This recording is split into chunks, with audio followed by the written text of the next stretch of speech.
I've got the second 2x2 gel magicked into the frame now.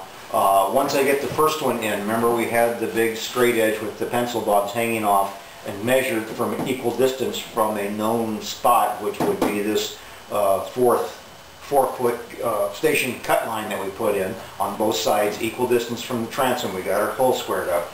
So I know that that one's square this way, and I got it level that way. I came out a little higher than what I want, but I can shim it in with some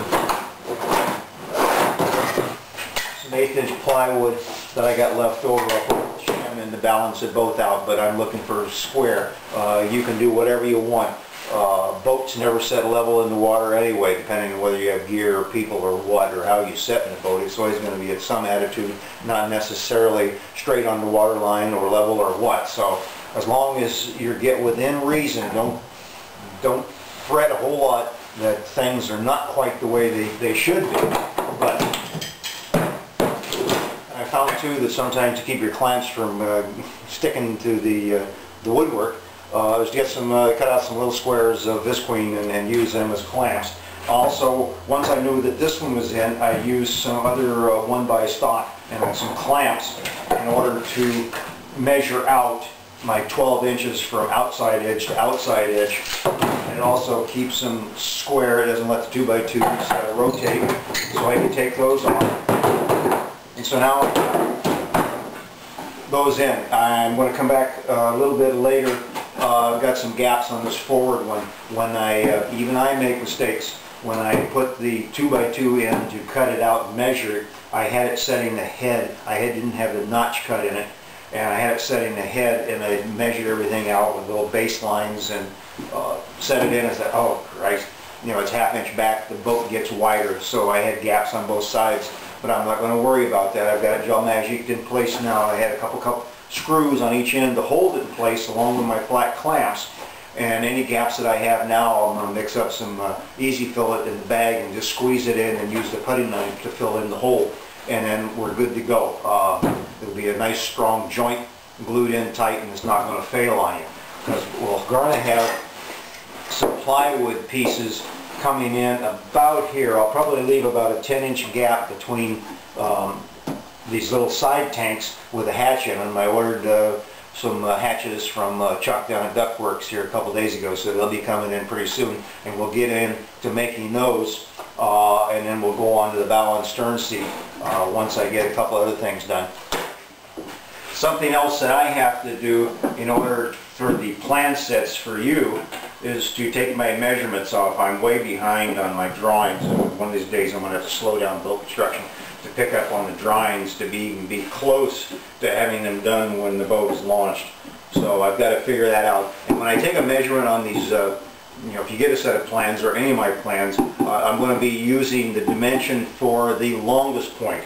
The forward edge of this is shorter than the aft edge, but I'm going to give you the rough estimate of the long side, the aft side of it, so that you will be within reason. Also, that your boat that you build may be different than my boat, depending on how wide or long the stick that you use, the 2x2. We had the spreader originally.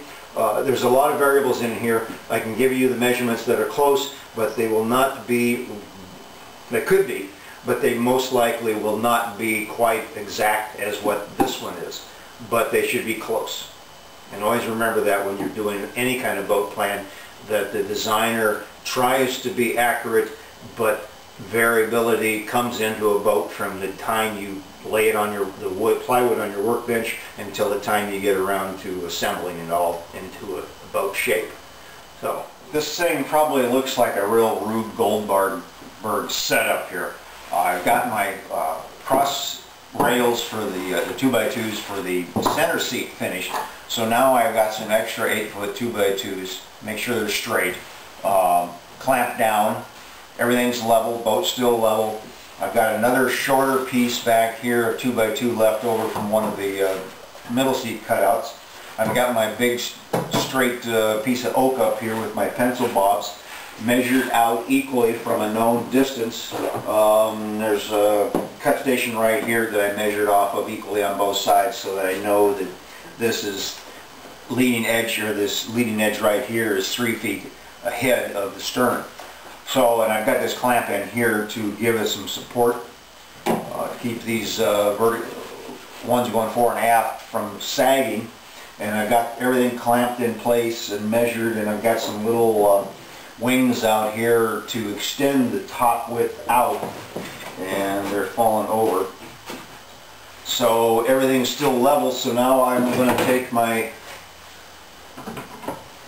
big dividers and then find that distance. That would be my long distance when I cut out the length of the 2x2. And you want to remember that if when you cut it out it's a little bit long, you can trim it. If it's a little bit short, you can always move the seat back a quarter of an inch and half an inch. I mean, it's no big thing to move it that much. When you start moving around 4 or 5 inches, then you get away from where I did my weight test. So I've got that. So now I'll cut out my 2x2 and start fitting that one into the hull. One thing you want to do when you get ready to set this aft 2x2 is to remember to mark, and I almost forgot, I was marking the 12, the aft overall line, and not the 1.5 inches ahead of it, which will be the longest width. So I've got a clamp and a piece of 1/4 inch plywood on the bottom set up over on the edge pointing. I've got one of those on both sides, and now I can use my dividers to find that point and give me that longest distance on this forward edge. Now that we've got the 2x2 cut to the longest dimension that we just took, I like to take my some sort of straight edge, this works fine, and draw an offsetting mark. Now that will not be the cut line, but it'll give me a reference to what the true line should be. And then I like to take something like a piece of 1/4 inch plywood and put on the back side, and remember we draw our pencil line up and down, and this will give me an early baseline reference to the angle on the bevel on the side. Let me reset up over in the workbench and I'll show you how I move these things over. Okay, make sure you mark top on it and put an arrow that said this is the way going forward. So we've got our arrow and our top, and now I'll take and measure this line. Line it up, and then I will slide it over to the edge, because this point here is the widest part. Okay, so I've got this true line we'll cut to now. Okay, over here I've got the pencil line that I marked. I'm going to line up on it and then come up to see where my line is right here. I'm going to transfer that line along over to here. Okay, now I'm going to reset back up here, that top line, flip it upside down, flip it over, and line it up to here. So this will give me my line going back the other direction, and then I come back over to, let's see, was it this one? Yeah.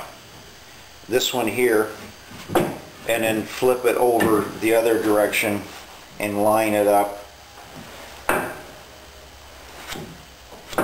I come back, oh, here we go. I come back to my starting line I started with. So let's go through it again. We started with this top line here, transferred it over to offset of this one over to this line,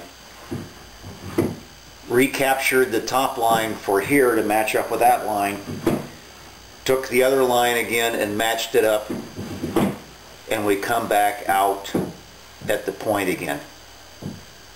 Now I'll cut along this angle to get my horizontal and vertical bevels.